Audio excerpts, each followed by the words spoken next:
வணக்கம். நான் உங்க ஐஸ்வர்யா. Indian polity chapter wise discussion through Laxmikanth text book 6th edition பார்த்துட்டு இருக்கோம். இன்னைக்கு ஃபண்டமெண்டல் ரைட்ஸ் சம்பந்தமான மோஸ்ட் இம்பார்ட்டன்ட் லெசன் டிஸ்கஸ் பண்ண போறோம். So let's get start.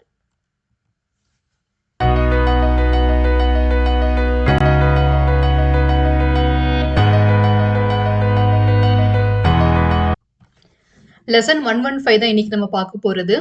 Fundamental ரைட்ஸ்ல 25th பார்ட்ல இந்த டாபிக் வரும்.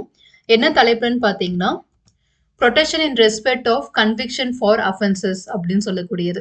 என்னடா தலைப்பே ஒன்றும் புரியாத மாதிரி இருக்கே அப்படின்ற மாதிரி தோணும்.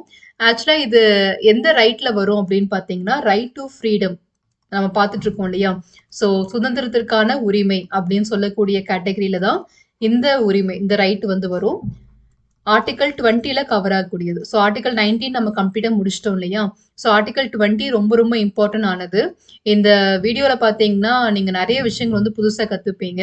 ஸோ இந்த வீடியோவை வந்து கொஞ்சம் டிலேயாக தான் நான் போடுறேன். ஆக்சுவலாக அது லாஸ்ட் வீடியோக்கும் இந்த வீடியோக்கும் ஐ திங்க் ஒரு 1 day இல்லை 1.5 days வந்து கேப் இருக்கும்னு நினைக்கிறேன்.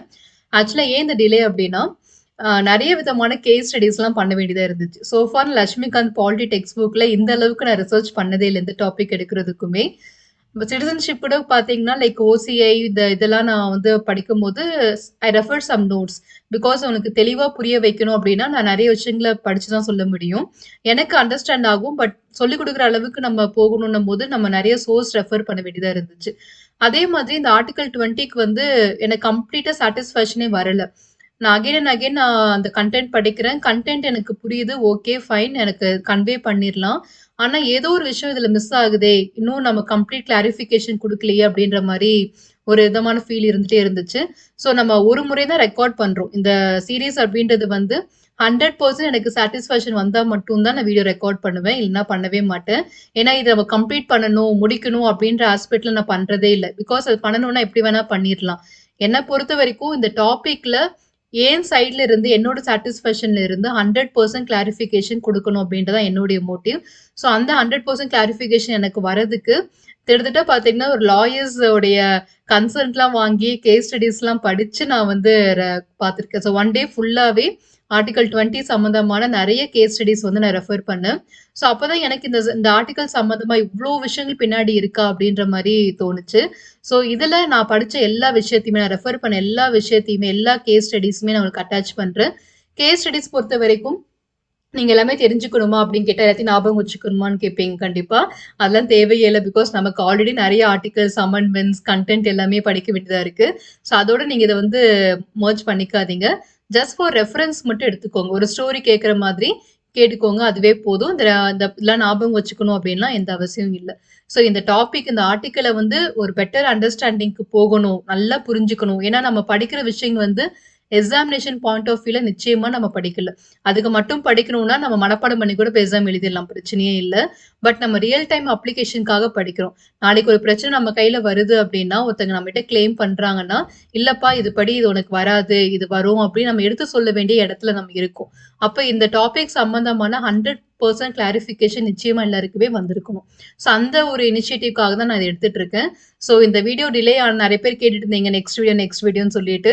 ஸோ நான் டைம் ஃபுல்லாவே ரெஃபர் தான் பண்ணிட்டு இருந்தேன். ஸோ அகைன் அண்ட் அகைன் நான் ஒரு அந்த கேஸ் ஸ்டடிஸ் எல்லாமே பார்த்தீங்கன்னா லைக் நமக்கு நான் இப்போ சொல்லிக் கொடுக்கும் போது மேபி சிம்பிளா இருக்கலாம். பட் நான் படிக்கும் போது ஒரு லாங் நோட்ஸ் வந்து ரெஃபர் பண்ண வேண்டியதா இருக்கு. ஸோ அவங்களுடைய கண்டென்ட் வந்து 3 லைனா தான் இருக்கும். பட் அவங்க கேஸ் ஸ்டடின்ற போது அது ஆரம்பத்துல இருந்து அமெண்ட்மெண்ட்ல இருந்து எல்லாத்தையுமே அவங்க வந்து ரெஃபர் பண்ணியிருந்தாங்க. ஸோ அப்படி இருக்கும் போது நம்ம எல்லாத்தையுமே படிக்கிறதுக்கு டிலே ஆச்சு. அதுலேருந்து நோட்ஸ் எடுத்து பிபிடியில் கொஞ்சம் அப்டேஷன்லாம் பண்ணி ஸோ லாங் ஒர்க் நான் பண்ணியிருக்கேன். ஸோ இந்த வீடியோ ஃபுல்லாகவே பார்த்தீங்கன்னா நிச்சயமாக நான் இந்த அளவுக்கு இதில் ஒர்க் பண்ணியிருக்கேன் அப்படின்றது உங்களுக்கு தெரியும்.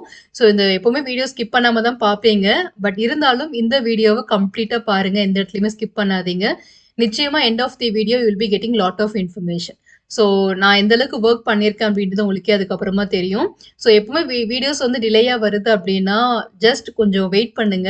உங்களுடைய ஆர்வம் எனக்கு புரியுது. பட் பிஹைண்ட் தட் நான் கண்டிப்பாக ஏதாச்சும் ஒரு ஒர்க் பண்ணிட்டு இருக்கேன், அந்த வீடியோ சம்மந்தமான ஒர்க் பண்ணிட்டு இருக்கேன்னு தான் அர்த்தம். ஸோ அது சார்ந்து தான் நான் வந்து ஒர்க் பண்ணி உங்களுக்கு எல்லா விதமான கண்டென்ட்டுமே கொடுத்துட்டு இருக்கேன். So okay, so story behind the delay எல்லாமே சொல்லியாச்சு. ஸோ ஆர்டிகல் 20 நம்ம வந்து ஸ்டார்ட் பண்ணிடலாம். ரைட் டு ஃப்ரீடம் நம்ம வந்து டிஸ்கஸ் பண்ணிட்டு இருக்கோம். ஓகே, ஸோ இதுக்கான தமிழாக்கம் என்ன? ப்ரொடெக்ஷன் அப்படின்னா பாதுகாப்பு. எது சம்பந்தமான பாதுகாப்பு? In respect of conviction. Conviction அப்படி சில லீகல் டேர்ம்ஸ் எல்லாமே நமக்கு இதுல வரும். கன்விக்ஷன் அப்படின்னா வந்து தண்டனை அப்படின்னு அர்த்தம். அஃபென்சஸ் அப்படின்னா குற்றம் அப்படின்னு அர்த்தம். சோ ஒரு மனிதன் தனக்கு கிடைத்த தண்டனையில இருந்தும் நம்மளோட அரசியலமைப்பு நமக்கு பாதுகாப்பு கொடுக்குது. அந்த மனிதனோட குற்றத்தை விசாரிக்கிறாங்க இல்லையா, அதுல இருந்து நமக்கு பாதுகாப்பு கொடுக்குது. சோ இன்னும் கொஞ்சம் பெட்டரா சொல்லணும் அப்படின்னா, குற்றம் சாட்டப்பட்ட நபர்களுக்கான உரிமை மற்றும் தண்டனைகளிலிருந்து பாதுகாப்பு பெரும் உரிமை அப்படின்ற மாதிரி கொடுத்திருக்காங்க. ஸோ இதான் தலைப்புக்கான தமிழாக்கம். ஸோ நம்ம ஓரளவுக்கு புரிஞ்சிருக்கும்னு நினைக்கிறேன். நீங்க இது வரைக்கும் இந்த ஆர்டிக்கலே படிக்கல, ஃபர்ஸ்ட் டைம் இப்போதான் என்னோட வீடியோ மூலியமாவே நீங்க கான்ஸ்டிடியூஷன் படிச்சுட்டு இருக்கீங்க அப்படின்னா, உங்களுக்கு வந்து லைக் நல்லாவே புரியும் இந்த கான்செப்ட். ஆனா இந்த கிளாரிட்டி எந்த அளவுக்கு வந்திருக்கு அப்படின்றது ஆல்ரெடி இதை படிச்சவங்களுக்கு தான் தெரியும். ஏன்னா அவங்க படிக்கும் போது ஜஸ்ட் ஒரு ஹெட்லைன்ஸ் மட்டும் டைட்டில் மட்டும் படிச்சுட்டு வந்திருப்பாங்க. பட் இப்போ நான் சொல்லும் போது they will be getting a depth knowledge in that. So அந்த நாலேஜை கெயின் பண்ணும்போது இந்த அளவுக்கு கிளாரிட்டியா நம்ம இந்த விஷயத்தை படிக்கணுமா, இவ்வளோ விஷயம்ல இருக்கா அப்படின்றது இப்போ ஏற்கனவே படிச்சவங்க, அறகுறையா படிச்சவங்களுக்கு மட்டும்தான் இந்த வீடியோவுடைய மோஸ்ட் இம்பார்ட்டன்ட் எசன்ஸ் என்னன்றது தெரியும். So end of the video யாரெல்லாம் இந்த பெனிஃபிட் ஆயிருக்கீங்க அப்படின்றது நிச்சயமா கமெண்ட் பண்ணுங்க. ஸோ இன்னைக்கு நம்ம ஸ்டார்ட் பண்ணிடலாம்.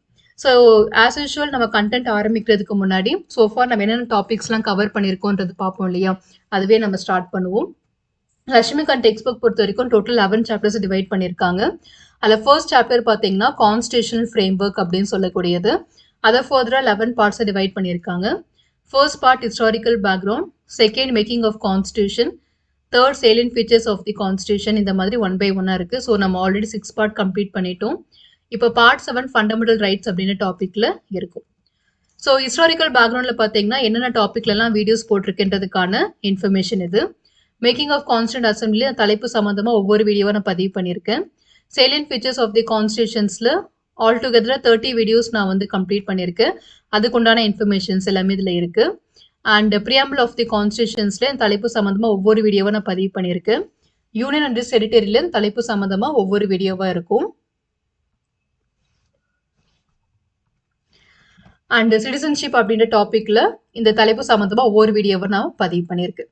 ஸோ ஆல்டுகெதர் நம்ம 6 பார்ட்ஸ் வரைக்கும் முடிச்சிருக்கோம். இதுக்கான லிங்க்ஸ் எல்லாமே டிஸ்கிரிப்ஷன் பாக்ஸில் அஸ் அ பிளேலிஸ்ட்டாக நான் ஆட் பண்ணியிருக்கேன். ஸோ எல்லா இன்ஃபர்மேஷன்ஸுமே எல்லா பிளேலிஸ்ட்டுமே எடுத்து செக் பண்ணிக்கோ.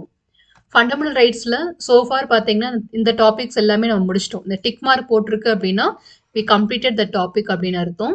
ஸோ அடுத்து பார்த்தீங்கன்னா இப்போ நம்ம ப்ரெசென்ட்டாக இருக்கிறது இந்த ஆர்டிகல் 20 அப்படின்னு சொல்லக்கூடிய இந்த கண்டென்ட்ல தான் இருக்கும். சோஃபார் இது எல்லாமே நம்ம முடிச்சாச்சு. அதுக்கப்புறமா பார்த்தீங்கன்னா 21 வந்து ஆரம்பிப்போம். 21லேருந்து டோட்டலாக நான் 3 வீடியோஸ் 3 டாபிக்ஸாக டிவைட் பண்ணியிருக்கேன். ஸோ 3 வீடியோஸ் நம்ம டிஸ்கஸ் பண்ணுற மாதிரி இருக்கும். அண்ட் அதுக்கப்புறமா 22 இந்த ஒரு வீடியோ மட்டும்தான். ஸோ இதோட நமக்கு ரைட் டு ஃப்ரீடம் கம்ப்ளீட் ஆயிரும். அதுக்கப்புறமா ரைட் அகேன்ஸ்ட் எக்ஸ்ப்ளாய்டேஷன் அப்படின்ற பாட்டை நம்ம ஸ்டார்ட் பண்ணிடலாம். ஸோ அதுக்கப்புறமா 1 by 1 நம்ம இந்த டாபிக்ஸ் எல்லாமே வரக்கூடிய நாட்களில் டிஸ்கஸ் பண்ண வேண்டியதாக இருக்குது. ஓகே, ஸோ இன்னைக்கு கண்டென்ட் நம்ம ஆரம்பிச்சிருவோம். So most expected. ஸோ ஆக்சுவலாக வந்து யூஸ்வலாகவே நான் எல்லா கண்டென்ட்டுமே டீச் பண்ணும்போது ரொம்ப ஹாப்பியாக தான் டீச் பண்ணுவேன். பட் இந்த கண்டென்ட் நான் டீச் பண்ணும்போது ரொம்பவே ஹாப்பியாக இருக்குது. பிகாஸ் லைக் நானே நிறைய புதிய விஷயங்கள் வந்து கற்றுருக்கேன் அப்படின்றதுனால தான். ஸோ நிறைய புது விஷயங்களை வந்து லேர்ன் பண்ணி அதை உங்களுக்கு கன்வே பண்ண போகிறேன் அப்படின்ற போது நிறையவே சந்தோஷமாக இருக்குது. ஸோ நம்ம இன்னைக்கு ஸ்டார்ட் பண்ணலாம். So protection in respect of conviction for offences. So சொன்ன மாதிரி தண்டனைகளில் இருந்தும் குற்றத்தில் இருந்தும் ஒரு நபரை எப்படி நம்மளோட அரசியலமைப்பு பாதுகாப்பு கொடுக்குது. ஒரு மனிதனுடைய சுதந்திரம் அப்படின்னு பார்க்கும்போது சட்ட ரீதியான பாதுகாப்பு அந்த மனிதனுக்கு கொடுக்கணும். அப்போதான் அந்த மனிதனால சுதந்திரமாக செயல்பட முடியும். ஸோ அந்த மாதிரி பாதுகாப்பு எப்படிலாம் கொடுக்குறாங்க அப்படின்றத பார்க்கலாம். ஆக்சுவலாக பார்த்தீங்கன்னா இந்த லட்சுமிகாந்த்ல சில கண்டென்ட் கொடுத்துருக்காங்க இல்லையா, அந்த கண்டென்ட்டே வந்து 100% புரிஞ்சுக்க முடியல இனிஷியலாகவே. ஸோ ஒரு 80% வரைக்கும் புரிஞ்சுக்க முடிஞ்சிச்சு. 20% வந்து ஒரு அளவுக்கு ஒரு கன்ஃபியூஷனாகவே இருந்துச்சு. என்ன சொல்ல வராங்க கிளியராகவே புரியல. அகைன் நான் சொன்ன மாதிரி தான் அந்த கேஸ் ஸ்டடிஸாக ரெஃபர் பண்ணதுக்கு அப்புறம் மறுபடியும் அந்த கண்டென்ட் எடுத்து பார்க்கும்போது ஸோ அந்த அளவுக்கு கிளியராக கொடுத்துருக்காங்க. ஸோ இது எப்படி இருக்குன்னா லட்சுமிகாந்த் டெக்ஸ்ட் புக் பொறுத்த வரைக்கும் எனக்கு அப்போ தான் இதனோட இம்பார்ட்டன்ஸ் ரொம்பவே புரிஞ்சிச்சு. ஒரு லைக் ஒரு 2 to 3 பேஜஸ் கண்டென்ட் கொடுக்க வேண்டிய இடத்துல அவங்க ஒரே பேராகிராஃப்ல அந்த இன்ஃபர்மேஷனை கொடுத்துட்றாங்க. ஸோ அந்த ஒரு பேராகிராஃப் இன்ஃபர்மேஷன்ஸ் நீங்கள் புரிஞ்சுக்கிட்டீங்கனாலே ஒரு 3 பேஜ் நோட்ஸை வந்து படித்ததுக்கு சமம். ஓகேவா? ஸோ அந்த அளவுக்கு அவங்க அத ஃபுல்லாவே கிராஸ்ப் பண்ணி, அத நமக்கு ஷார்ட்டா கன்வே பண்ணியிருக்காங்க. ஸோ லட்சுமிகாந்த் டெக்ஸ்ட் புக் வந்து அவ்ளோ ஹியூஜா பல்கா இருக்கு அப்படின்னு பார்க்கும்போது, அவங்க எவ்ளோ தூரம் வந்து அத படிச்சு இவ்ளோ தூரம் ஷார்ட் பண்ணி நமக்கு குடுத்துருக்காங்க. அதுவே நமக்கு இவ்வளோ பெருசா இருக்கு. ஸோ லைக் ஒவ்வொரு வார்த்தை, ஒவ்வொரு சென்டென்ஸுமே நமக்கு நெறைய கத்துக் கொடுக்கும். லட்சுமிகாந்த் டெக்ஸ்ட் புக் பொறுத்தவரைக்கும். ஸோ அதனால தான் இன்னைக்கு வரைக்குமே அது most trusted text book for பாலிட்டியா இருக்கு. ஸோ அதே மாரி நம்மளும் இதனுடைய ஃபுல் எசன்ஸுமே என்னன்றத தெரிஞ்சுக்கலாம். ஸோ இனிஷியலா உங்களுக்கு நான் எப்படி சொல்ல போறேன்னா, இதுல மேஜரா வந்து 3 விஷயங்கள் இருக்கு. ஆர்டிகிள் 20 கிளாஸ் 1, கிளாஸ் 2, கிளாஸ் 3 அப்படின்னு சொல்லிட்டு 3யா டிவைட் பண்ணியிருப்பாங்க. அது 3மே என்னென்னு ஒன் பை ஒன்னா பார்க்கலாம். ஒரு ஒரு டாபிக்கா முடியும் போதும் அது சம்மந்தப்பட்ட கேஸ் ஸ்டடிஸ் என்னென்ன நான் ரெஃபர் பண்ணியிருக்கேன்றத உங்களுக்கு நான் கொடுக்குறேன். ஸோ உங்களுக்கு நான் எக்ஸ்பிளைன் பண்றேன். ஸோ உங்களுக்கு இன்னும் அந்த டாபிக்ல ஒரு அண்டர்ஸ்டாண்டிங் கிடைக்கும். ஸோ இனிஷியலா நம்ம ஸ்டார்ட் பண்ணுவோம். Article 20 grants protection against arbitrary and excessive punishment to an accused person, whether citizen or foreigner or legal person like a company or a corporation அப்படின்னு சொல்லியிருக்காங்க. ஸோ இது வந்து பேசிக் இன்ட்ரோடக்ஷன். ஓகேவா? ஸோ இதுல நமக்கு என்ன சொல்ல வந்திருக்காங்கன்னா, நம்மளோட சரத்து 20 படி ஒரு மனிதனுக்கு பாதுகாப்பு கொடுத்துருக்காங்க. ஸோ இந்த யூஸ்வலா நம்ம பார்ப்போம் இல்லையா? ஒரு எந்த ஆர்டிகிள் எடுத்தாலுமே இது சிட்டிசனுக்கு மட்டுமா இல்ல 2 பேருக்குமே citizen as well as foreigners 2 பேருக்குமே வருமான்னு பார்ப்போம். இந்த ஆர்டிகிள் பொறுத்த வரைக்கும் it is available both to citizens as well as foreigners. ஓகேவா? 2 பேருக்குமே இது வந்து இருக்கு. ஸோ ஒன்லி டு சிட்டிசன்ஸ் இல்ல 2 பேருக்குமே இந்தியாவில் வாழக்கூடிய எல்லா மனிதர்களுக்குமே இந்த ஆர்டிகிள் சம்பந்தமா பாதுகாப்பு கொடுத்துருக்காங்க. ஸோ எந்த மாதிரியான பாதுகாப்பு? ஒரு அதிகாரத்தில் இருக்கக்கூடியவங்க தங்களுடைய அதிகாரத்தை வச்சு ஒரு மனிதன் குற்றமே செய்யாம இருப்பான். ஆனா அவன் அந்த மனிதனை குற்றம் சாட்டி அந்த மனிதனுக்கு தண்டனை வாங்கி கொடுக்குற அளவுக்கு போயிருவாங்க. ஸோ அந்த மனிதனோட அந்த அந்த அரசாங்கத்தோடையோ இல்ல அந்த அதிகாரத்தோடையோ எக்ஸசிவ் பனிஷ்மெண்ட் அந்த மனிதனுக்கு கிடைக்கும் போது அந்த தனி மனிதனுடைய உரிமை இந்த இடத்துல பறி போகுது. அப்போ சட்ட ரீதியான பாதுகாப்பு அந்த மனிதனுக்கு கொடுத்தாகணும். ஸோ அரசியலமைப்பு என்ன சொல்றாங்கன்னா, ஒரு மனிதன் குற்றம் சாட்டப்படுறாங்க அப்படின்னா உண்மையாவே அந்த மனிதன் குற்றம் சாட்டப்பட்டிருக்காங்களா? இல்ல எந்த ரீதியா அந்த பனிஷ்மெண்ட் அந்த மனிதனுக்கு கொடுக்கப்பட்டிருக்கு அப்படின்றத வெரிஃபை பண்ணி அந்த மனிதனுக்கு ஒரு பாதுகாப்பு இந்த சட்ட மூலியமா கொடுக்குறாங்க. So article 20 grants protection against arbitrary and excessive punishment to an accused person. ஒரு மனிதன் நீங்க குற்றம் சாட்டுறீங்க. அந்த மனிதன் ஒரு குற்றத்தை பண்ணியிருக்கலாம். ஓகேவா? இன்னொரு விஷயம் பண்ணாமலும் இருந்திருக்கலாம். பண்ணாம இருக்கிறவங்கள நீங்க ஃபோர்ஸ் பண்ணி அவங்கள ஒத்துக்க வச்சு பனிஷ்மெண்ட் குடுக்குறீங்க. அது ஒரு ரகம். அதுல இருந்து உங்களுக்கு பாதுகாப்பு குடுக்குறாங்க. நீங்க அந்த தப்பு பண்ணியிருக்கீங்க. ஆனா தப்புக்கு உண்டான தண்டனை குடுக்காம, அதை விட அதிகமான தண்டனை குடுத்து உங்கள பனிஷ் பண்றது. அந்த மாரியான தண்டனையில இருந்துமே உங்கள பாதுகாக்குறாங்க. ஸோ நீங்க குற்றம் செஞ்சிருக்கலாம், செய்யாமலும் இருந்திருக்கலாம். அதுக்குண்டான தண்டனை கரெக்ட்டா கிடைச்சிருக்கா இல்லையா? இல்ல அதை விட அதிகமா கிடைச்சிருக்கா அப்படின்றதான் சுப்ரீம் கோர்ட் உங்களுக்கு வெரிஃபை பண்ணி பாதுகாப்பு கொடுக்க போறாங்க. whether citizens or foreigners or legal persons. இது வந்து மனித சிட்டிசன்ஸ் அண்ட் ஃபாரினர்ஸ்க்கு மட்டும் தானு கேட்டா அவங்களுக்கு மட்டும் இல்லாம ஒரு கம்பெனி ஒரு ஆர்கனைசேஷன்ஸ்லாம் இருக்காங்க இல்லையா? அவங்க எல்லாருமே லீகல் பர்சன்ஸ்ல வந்துருவாங்க. ஒரு பிரைவேட் கம்பெனி இருக்கு. அந்த கம்பெனிக்கு அகேன்ஸ்டா நீங்க ஏதாச்சும் ஒரு கேஸ் ஃபைல் பண்றீங்கன்னா அவங்களுக்குமே இந்த உரிமை இருக்கு. ஓகே. ஸோ அந்த கம்பெனி ஒரு கேஸ் ஃபைல் ஆகுது. அவங்களுக்கு ஏதாச்சும் ஒரு பெனால்ட்டி கொடுக்குறாங்க அப்படின்னா அவங்களுமே இந்த உரிமையை பயன்படுத்தி அவங்களுடைய இதை கிளைம் பண்ணிக்கலாம். So legal persons like a company or organisation. So நமக்கு கிளியரா என்ன தெரியுது இன்ட்ரோடக்ஷன்ல? ஒரு மனிதன் இல்லைன்னா நம்ம இந்தியாவில் வாழக்கூடிய சிட்டிசனா இருக்கலாம், ஃபாரினர்ஸா இருக்கலாம், இல்லை legal persons like company or corporations எல்லாருக்குமே இந்த உரிமை இருக்கு. என்ன மாதிரி உரிமை? ஒரு மனிதன் குற்றம் சாட்டப்படுறாங்க அப்படின்னா அந்த குற்றம் எந்த அளவுக்கு அவங்க நிரூபிக்கப்படுது, குற்றம் செஞ்சிருக்காங்களா இல்லையா, சரி அதுக்குன்னா தண்டனை கிடைச்சிருக்கா இல்லையா, அதுக்கு மேல கிடைச்சிருக்கா, அதிகமா தண்டிக்கப்பட்டிருக்காங்களா, இது எல்லாத்தையுமே வெரிஃபை பண்ணி அந்த மனிதனுக்கான நியாயமான ஒரு விஷயத்த கொடுக்கறது தான் இந்த ஆர்டிகல் 20. இதை வந்து 3 ப்ரொவிஷனா டிவைட் பண்ணியிருக்காங்க. நான் சொன்னேன் இல்லையா, கிளாஸ் 1, 2, 3 அப்படின்னு சொல்லிட்டு. It contains 3 provision in that character. So இனிஷியலா நம்ம அந்த 3 என்னன்றதை பார்த்துருவோம். அதுக்கப்புறம் ஒன் பை ஒன்னா நம்ம டீட்டெயிலா டிஸ்கஸ் பண்ணலாம். ஸோ ஃபர்ஸ்ட் நம்ம பார்க்க போறது நோ எக்ஸ்போஸ் ஃபேக்டோ லா. ஸோ இந்த வார்த்தை வந்து நம்மளுடைய அரசியலமைப்புல இருக்காது. இந்தியன் கான்ஸ்டியூஷன்ல இந்த நோ எக்ஸ்போஸ் ஃபேக்டோ லா அப்படின்ற வார்த்தை இருக்காது. ஆனா அது கீழே வந்து இந்த மாதிரி வேர்டிங்ஸ்ல கொடுத்துருப்பாங்க. இந்த 1 and 2 அப்படின்னு இருக்கு இல்லையா, இந்த ரெண்டுமே மென்ஷன் பண்ணியிருப்பாங்க. பட் இதனுடைய லா என்னன்னு பார்த்தீங்கன்னா இதுதான், நோ எக்ஸ்போஸ் ஃபேக்டோ லா. இது வந்து லீகல் டேர்ம். இது நம்ம வந்து இந்த லட்சுமிகாந்த் டெக்ஸ்ட் புக்ல இதை ஆட் பண்ணியிருக்காங்க. ஸோ இந்த எக்ஸ்போஸ் ஃபேக்டோலா, ஃபர்ஸ்ட் ஆஃப் ஆல் இந்த எக்ஸ்போஸ் ஃபேக்டோலானா என்னன்னு சொல்லிடுறேன். நிறைய பேர் இது படிச்சிருப்பீங்க, என்னன்னே தெரியாம படிச்சிருப்பீங்க. ஓகேவா? ஸோ அதனால அவங்களுக்காக தான் சொல்றேன். இது எக்ஸ்போஸ் ஃபேக்டோலா அப்படின்னா என்னன்றதை ஃபர்ஸ்ட் நம்ம தெரிஞ்சுக்கணும். ஸோ இனிஷியலா இதுக்கு பின்னாடி ஒரு ஸ்டோரி இருக்கு. நான் இந்த கண்டென்ட் வந்து 1 hour வீடியோவா போனாலும் எனக்கு பரவாயில்ல. கம்ப்ளீட் கிளாரிட்டி இந்த வீடியோ சம்மந்தமா குடுக்கணும்னு தான் என்னோட இது. ஸோ நான் படிச்ச எல்லா விஷயத்தையுமே, லேர்ன் பண்ண எல்லாத்தையுமே உங்களுக்கு நான் கன்வே பண்ணிர்றேன். எக்ஸ் போஸ்ட் ஃபேக்டோ லா அப்படின்றது நம்மளுடைய யூசுவலாவே ஃபண்டமெண்டல் ரைட்ஸ் நம்ம வந்து அமெரிக்கன் கான்ஸ்டிடியூஷன் தான் எடுத்திருக்கோம். ஓகேவா? நம்ம ஒவ்வொரு ப்ரொவிஷனுமே எந்த நாட்டுடைய சோர்ஸ்ன்றது நம்ம படிச்சிருக்கோம். ஃபண்டமெண்டல் ரைட்ஸ் பொறுத்தவரைக்கும் we have borrowed this concept from USA. American கான்ஸ்டிடியூஷன்ல இருந்து தான் வாங்கியிருக்கோம். அங்க பொறுத்தவரைக்கும் இந்த எக்ஸ் போஸ்ட் ஃபேக்டோ லாவ வந்து அவங்க பேன் பண்ணியிருக்காங்க. அவங்க அரசியலமைப்புல இந்த எக்ஸ் போஸ்ட் ஃபேக்டோ லா அப்படின்னு ஒரு விஷயமே இருக்கக்கூடாது அப்படின்றத அவங்க பேன் பண்ணியிருக்காங்க. ஆனா நம்ம அமெரிக்க நாட்டுல இருந்து தான் அந்த ஃபண்டமெண்டல் ரைட்ஸை பாரோ பண்ணி நம்ம இங்க அடாப்ட் பண்ணியிருக்கோம். அப்படி இருக்கவும் நம்மளோட அரசியலமைப்புல இந்த கான்செப்ட் எப்படி வந்துச்சு அப்படின்னு பாத்தீங்கன்னா, சில ரிட்டன் கான்ஸ்டிடியூஷன்ஸ் அப்படின்னு சொல்லுவோம் இல்லையா, அவங்க அண்ட் இந்த மாதிரி பார்லிமெண்டரி சூப்பர்மேசி அப்படின்னு சொல்லக்கூடிய அரசியலமைப்பு, பார்லிமெண்டரி ஃபார்ம் ஆஃப் கவர்மெண்ட் அப்படின்னு சொல்லுவோம் இல்லையா, பிரிட்டன் எடுத்துக்கலாம் பெஸ்ட் எக்ஸாம்பிள். அந்த மாதிரி நாடுகள் எல்லாம் பாத்தீங்கன்னா இந்த எக்ஸ்போஸ் ஃபேக்டர்லாம் வந்து ஃபங்க்ஷன் ஆயிட்டு இருக்கு. இப்போ நம்மளுடைய அரசியலமைப்புல நம்ம வந்து பார்லிமெண்டரி சூப்பர்மேசி தான். ஆனா யுஎஸ்ஏ பாத்தீங்கன்னா பிரசிடென்ஷியல் சூப்பர்மேசி. அவங்களுடைய நாட்டுல வந்து பிரசிடென்ட்க்கு தான் அதிகமான பவர், நம்ம வந்து பார்லிமெண்ட் அதிகமான பவர். ஸோ நம்ம 2 இடத்துலயுமே லாக் ஆகி நிக்கிறோம். அதனால இவங்க என்ன பண்ணாங்கன்னா, அமெரிக்கா நாட்டுல இருக்கிற மாதிரி இந்த எக்ஸ்போஸ் ஃபேக்டர்லாம் நம்மளால கம்ப்ளீட்டா பேன் பண்ணவும் முடியாது. அதே நேரத்துல நம்ம நார்மலா இருக்கக்கூடிய பார்லிமெண்ட் சூப்பர்மேசி நாடுகள், ரிட்டன் கான்ஸ்டிடியூஷன் ஃபாலோ பண்ணக்கூடிய நாடுகள் இருக்கிற மாதிரி இதை முழுமையா நம்மளால அலோவ் பண்ணவும் முடியாது. ஸோ ஆஸ் யூஷுவல் தான். நம்ம எப்பவுமே 2 பக்கம் கால் வைப்போம் இல்லையா, அதே மாதிரி இருக்கு. ஆனா அதுக்கு ஒரு விதமா நாங்க வந்து ஃபிக்ஸ் பண்ணிக்கிறோம் அப்படின்ற மாதிரி எக்ஸ்போஸ் ஃபேக்டர் லாவை கொண்டு வந்தாங்க. ஸோ எப்படி கொண்டு வந்தாங்க அப்படின்னு பார்க்கலாம். யுஎஸ்ஏ பொறுத்த வரைக்கும் இந்த எக்ஸ்போஸ் ஃபேக்டர்ல கம்ப்ளீட்டாவே பேன் ஆயிருக்கு. நம்மளுடைய நாட்டுல வந்து அது சம்பந்தமான பனிஷ்மெண்ட் கொடுக்கறது பேன் ஆயிருக்கு. எக்ஸ்போஸ் ஃபேக்டர்ல பேஸ் பண்ணி பனிஷ் பண்றது பேன் பண்ணியிருக்காங்க. ஆனா அது வந்து நடைமுறைப்படுத்துறது பேன் பண்ணல. ரெண்டுத்துக்கும் வித்தியாசம் இருக்கு. ஓகேவா? ஸோ முதல்ல நான் என்னன்னு சொல்லிடுறேன். அப்பதான் உங்களுக்கு அந்த கான்செப்ட் என்னன்னு புரியும். எக்ஸ்போஸ் ஃபேக்டர்லானா இப்போ வந்து ஒரு சட்டம் இயற்ற போறாங்க. இப்போ நம்ம பிரசன்ட் 2021ல இருக்கோம்னு வைங்களேன். 2021ல இப்போ நமக்கு வின்டர் செஷன் போயிட்டு இருக்கு. ஸோ ஒரு லா வந்து ஃபைனலைஸ் பண்றாங்கன்னு வைக்கலாம்.